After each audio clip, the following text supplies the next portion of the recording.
मुझे बताते हुए प्रसन्नता है कि हम लोगों ने अब तक गोरखपुर जिले में महानगर के अंदर 43,600 लाभार्थियों को प्रधानमंत्री आवास योजना में प्रधानमंत्री आवास उपलब्ध करवाए हैं।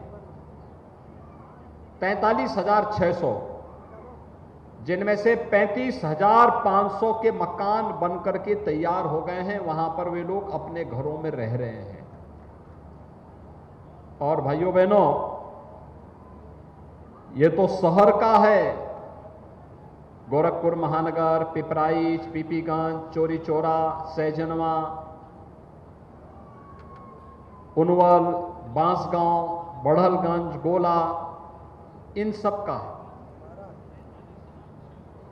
पिछले 6 वर्ष में ग्रामीण क्षेत्र में भी 61,184 लाभार्थियों को एक एक आवास उपलब्ध करवाया गया है। 61,184।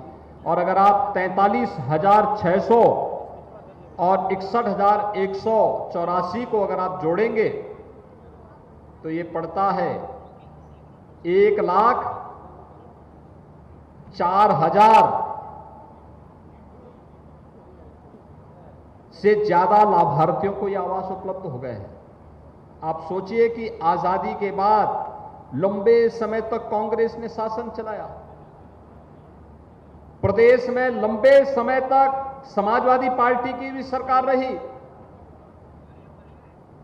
बहुजन समाज पार्टी की भी सरकार रही।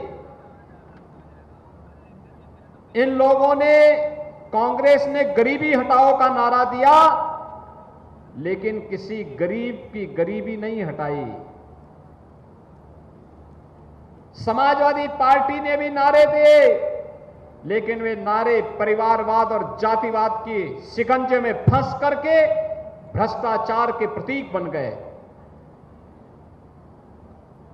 और बहुजन समाजवादी पार्टी में हाथी का पेट इतना बड़ा था कि कुछ पूरा प्रदेश ही उसमें समा जा रहा था। और कारण था, इन्हीं भ्रष्टाचार के कारण, इन्हीं परिवारवादी लोगों ने, इन्हीं जातिवादी लोगों ने आपको शासन की योजनाओं से वंचित रखा।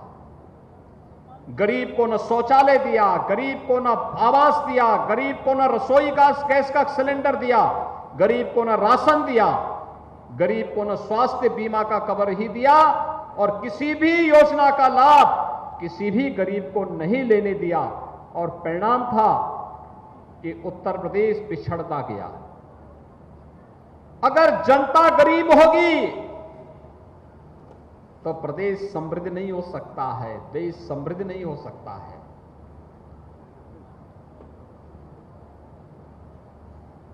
लोग बोलते थे इस बात को, उत्तर प्रदेश संसाधनों से अमीर है, लेकिन सरकारों की कुनीति के कारण, कुशासन के कारण यहां की जनता गरीब है। और आज भाइयों बहनों, दुनिया कहती है उत्तर प्रदेश अब बीमारू राज्य की श्रेणी से उभर चुका है। उत्तर प्रदेश के अंदर गरीबी रेखा के नीचे जीवन यापन करने वाले 6 वर्ष में, मात्र 6 वर्ष में 5.5 करोड़ लोग गरीबी रेखा से ऊपर उठे हैं। पहले गरीब को राशन नहीं मिलता था। गरीब का राशन सत्ताधारी दलों से जुड़े हुए लोग हड़प जाते थे। खाद्यान्न घोटाला होता था। आज घोटाला कोई करेगा नहीं, सबको मालूम है जो घोटाला करेगा जेल उसका इंतजार कर रहा है। पहले नौकरी आती थी और गरीब का बच्चा, प्रतिभाशाली नौजवान देखता रह जाता था।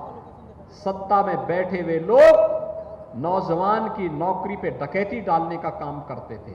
आज किसी नौकरी में कोई सेंध नहीं लगा सकता है, और लगाएगा तो इससे पहले लगाएगा, उससे पहले जेल, उसके दरवाजे खोल करके जेल के अंदर ठूंसने का कार्य पुलिस उसको कर देगी।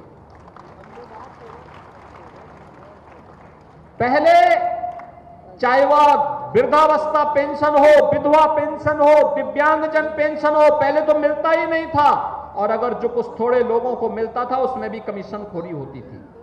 आज तो डीबीटी के माध्यम से सब हो जा रहा है। आपने देखा होगा 5,100 लाभार्थियों को 51,52,00,000 रुपए की राशि, 52 लाख रुपए की राशि उनके खाते में दी गई। एक बटन दबाया और उनके खाते में पैसा चला गया।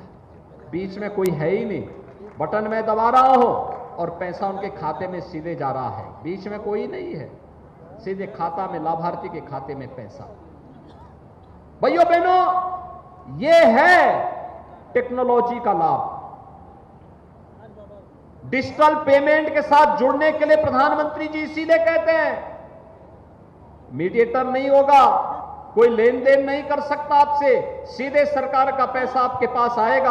आप उस पैसे का उपयोग करिए, अपना मकान बनाइए, शौचालय बनाइए और जिस कार्य के लिए पैसा जा रहा है उस कार्य का उपयोग करिए। एक तरफ गरीब कल्याणकारी योजनाओं का लाभ इस रूप में हर तबके के लोगों को प्राप्त हो रहा है और दूसरी तरफ गोरखपुर का विकास।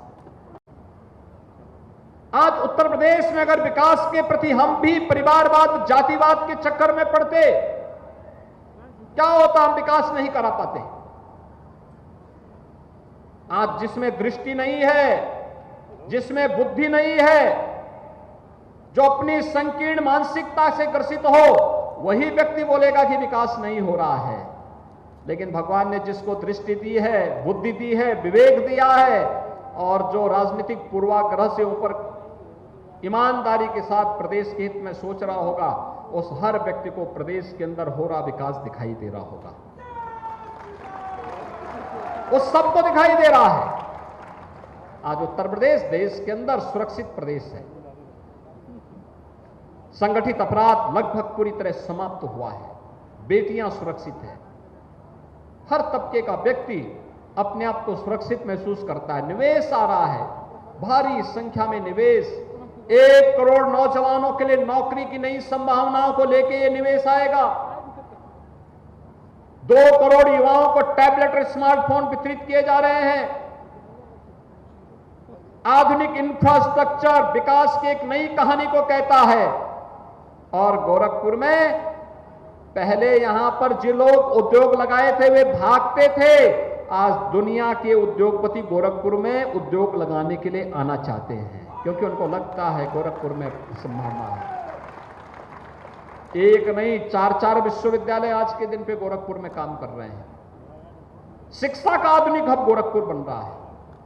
महाविद्यालय हैं, इंटर कॉलेजेज हैं। कल हम लोगों ने इंटर कॉलेजेज के प्रबंधक और प्रधानाचार्यों के साथ 99 कॉलेज के जो सरकारी थे और सरकार द्वारा अनुदानित थे उनके साथ संवाद बनाया था। बहुत अच्छा संवाद था। कल विभिन्न व्यापारिक संगठनों के साथ भी मैंने उनकी समस्याओं के साथ बैठ करके उनकी बातें सुनी और सब ने कहा कि साहब अब तो समस्या है ही नहीं, अब तो बिजनेस हमारा बढ़ रहा है। पूरा बिहार, पूरा नेपाल भी व्यवसाय के लिए गोरखपुर में आता है, यहां से खरीद करके लेके जाता है, तो लाभांश तो गोरखपुर में प्रदेश में बढ़ रहा है। आज इसीलिए हम लोग आए हैं आपसे कहने के लिए, ये जो विकास की सकारात्मक सोच है इसके साथ हमें भी जुड़ना होगा। डबल इंजन सरकार विकास में किसी भी प्रकार का कोई कोताही नहीं बरतेगी, लेकिन नागरिक कर्तव्य भी उतने ही महत्वपूर्ण है। आजादी का अमृत महोत्सव 15 अगस्त को मनाया जाएगा। लाल किले की प्राचीर से प्रधानमंत्री जी का उद्बोधन सुनने को मिलेगा और उस दिन एक नए कार्यक्रम का शुभारंभ भी प्रधानमंत्री जी करने जा रहे हैं। मेरी माटी मेरा देश, इस अभियान के साथ जुड़ना है, अपनी मातृभूमि के प्रति अपने संकल्प को, और संकल्प हमारा यही कि मेरा भी अपने देश के प्रति कुछ दायित्व है, अपनी माटी के प्रति, अपनी मातृभूमि के प्रति अपना कोई, मेरा भी कोई कर्तव्य है। और कर्तव्य ही कि गंदगी नहीं होने देंगे, भ्रष्टाचार को नहीं पनपने देंगे, अराजकता और गुंडागिर्दी को नहीं बर्दाश्त करेंगे।